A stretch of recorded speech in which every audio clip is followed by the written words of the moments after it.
Now we are going to study the second application of uniform circular motion, that is well of death. Now in this case, imagine this is a well.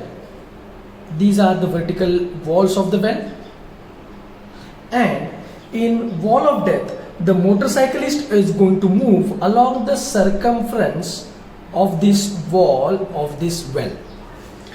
Now what happened in this case exactly? As shown in figure, if we consider, imagine a vehicle of mass m which is at this position.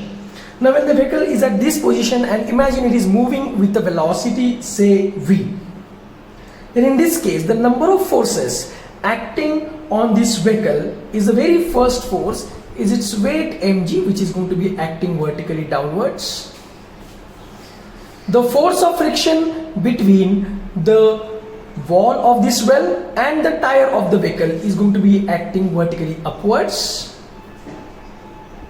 which is denoted by force of static friction Fs, and the normal reaction between the vehicle and the wall of this well. This normal reaction is denoted by N, which is directed along the radius at the center of this circular path. Now from figure we can clearly see that this normal reaction between the vehicle and the wall of this well is directed along the radius and toward the center of this circular path. So we can say that this normal reaction is responsible for the centripetal force, which is essential for the circular motion of the vehicle inside this well. So we can write the centripetal force. The centripetal force is equal to the normal reaction N.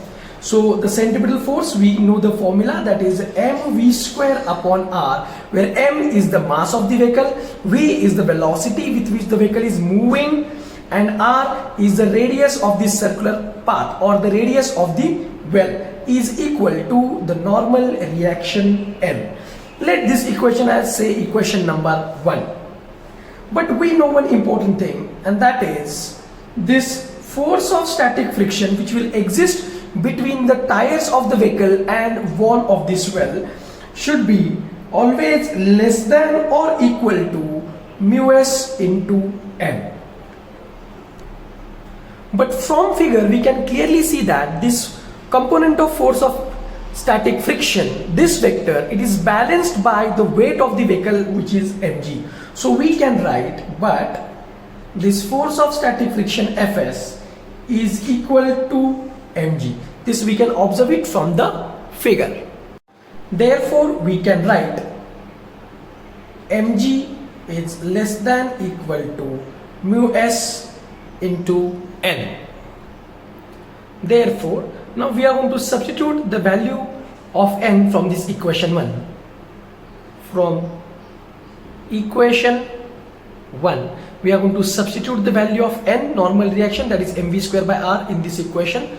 Therefore we are going to get this is mg less than equal to mu s into mv square upon r. Therefore now this m and m will get cancelled and we can write this is gr upon mu s less than equal to v square. Therefore we are going to get v is equal to under root rg upon mu s. Now try to understand this velocity which you obtain. This is the minimum velocity which must be possessed by this vehicle when it is having round from inside this well of death. If now speed of the vehicle is equal to this minimum velocity, then vehicle can be safely driven along this well of death. But if the velocity of the vehicle is going to be less than this velocity, then vehicle will be in danger to fall down from this well. If the velocity of the vehicle, if it is greater than this, then there is no problem. The vehicle can be easily driven along this well of death. So from this equation it is very much clear that the minimum velocity must be possessed by the vehicle which is being driven in this well of death is depend on number one, the radius of this circular path or the radius of the well, g that is acceleration due to gravity, and mu s, this is coefficient of static friction. This equation is independent of mass of the vehicle.